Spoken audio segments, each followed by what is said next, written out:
بسم الله الرحمن الرحيم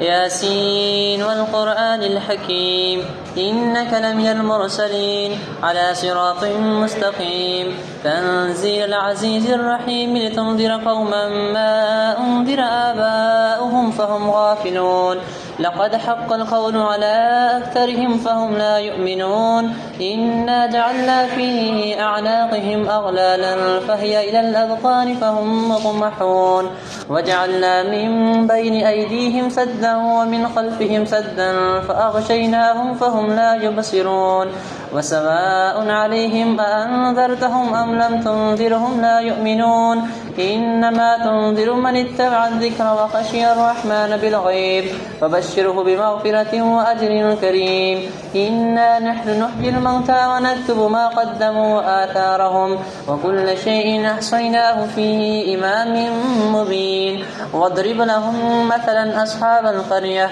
إذ جاءها المرسلون إذ أرسلنا إليهم اثنين فكذبوهما فعززنا بثالث فقالوا إنا إليكم مرسلون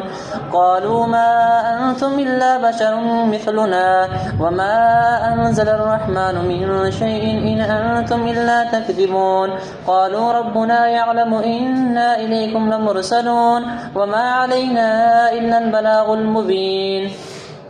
قالوا إنا تطيرنا بكم لئن لم تنتهوا لنرجمنكم وليمسنكم منا عذاب أليم قالوا طائركم معكم أئن ذكرتم بل أنتم قوم مسرفون وجاء من أقصى المدينة رجل يسعى قال يا قوم اتبعوا المرسلين اتبعوا من لا يسألكم أجرا وهم مهتدون وما لي لا أعبد الذي فطرني وإليه ترجعون أأتخذ من دونه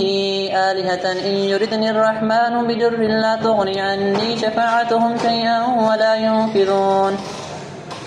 إني إذا لفي ضلال مبين إني آمنت بربكم فاسمعون قيل ادخل الجنة قال يا ليت قومي يعلمون بما غفر لي ربي وجعلني من المكرمين وما أنزلنا على قومه من بعده من جند من السماء وما كنا منزلين إن كانت إلا صيحة واحدة فإذا هم خامدون يا حسرة على العباد ما يأتيهم من رسول إلا كانوا به يستهزئون ألم يروا كم أهلكنا قبلهم من القرون أنهم إليهم لا يرجعون وإن كل لما جميع لدينا محضرون وآية لهم الأرض الميتة أحييناها وأخرجنا منها حبا فمنه يأكلون وجعلنا فيها جنات من نخيل وعناب وفجرنا فيها من العيون ليأكلوا من ثمره وما عملته أيديهم أفلا يشكرون سبحان الذي خلق الأزواج كلها مما تنبت الأرض ومن أنفسهم ومما لا يعلمون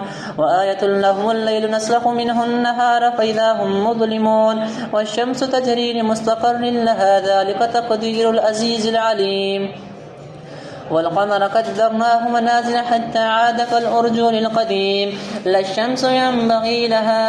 أن تدرك القمر ولا الليل سابق النهار وكل في فلك يسبحون وآية لهم أنا حملنا ذريتهم في الفلك المشحون وخلقنا لهم من مثله ما يركبون وإن نشأ نغرقهم فلا صريخ لهم ولا هم ينقذون إلا رحمة منا ومتاعا إلى حين وإذا قيل لهم اتقوا ما بين أيديكم وما خلفكم لعلكم ترحمون وما تأتيهم من آية من آيات ربهم إلا كانوا عنها معرضين وإذا قيل لهم أنفقوا مما رزقكم الله قال الذين كفروا للذين آمنوا أنطعم من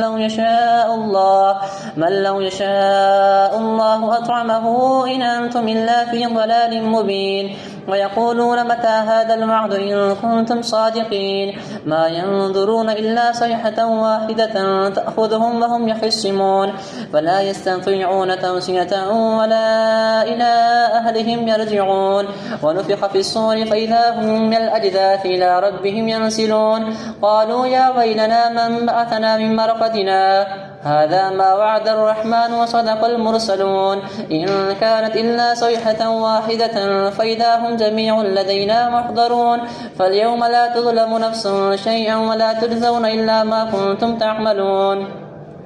إن أصحاب الجنة اليوم في شغل فاكهون هم وأزواجهم في ظلال على الأرائك متكئون لهم فيها فاكهة ولهم ما يدعون سلام قولا من رب رحيم وامتازوا اليوم أيها المجرمون ألم عاهد إليكم يا بني آدم أن لا تعبدوا الشيطان إنه لكم عدو مبين وأن يعبدوني هذا صراط مستقيم ولقد أضل منكم جبلا كثيرا أفلم تكونوا تعقلون هذه جهنم التي كنتم توعدون اصلوها اليوم بما كنتم تكفرون اليوم نختم على أفواههم وتكلمنا أيديهم وتشهد أرجلهم بما كانوا يكسبون ولو نشاء لطمسنا على أعينهم فاستبقوا الصراط فأنى يبصرون ولو نشاء لمسخناهم على مكانتهم فما استطاعوا مريا ولا يرجعون ومن نعمره نكسه في الخلق فلا يعقلون وما علمناه الشعر وما ينبغي له إن هو إلا ذكر وقرآن مبين لينذر من كان حيا ويحق القول على الكافرين أولم يروا أنا خلقنا لهم مما عملت أيدينا أنعاما فهم لها مالكون وذللناها لهم فمنها ركوبهم ومنها يأكلون ولهم فيها منافع ومشارب أفلا يشكرون واتخذوا من دون الله آلهة لعلهم ينصرون لا يستطيعون نصرهم وهم لهم جند محضرون فلا يحزنك قولهم إنا نعلم ما يسرون وما يعلنون أولم ير الإنسان أنا خلقناه من نطفة فإذا هو خصيم مبين وضرب لنا مثلا ونسي خلقه قال من يحيي العظام وهي رميم قل يحييها الذي أنشأها أول مرة وهو بكل خلق عليم الذي جعل لكم من الشجر الأخضر نارا فإذا أنتم منه توقدون أوليس الذي خلق السماوات والأرض بقادر على أن يخلق مثلهم بلى وهو الخلاق العليم إنما أمره إذا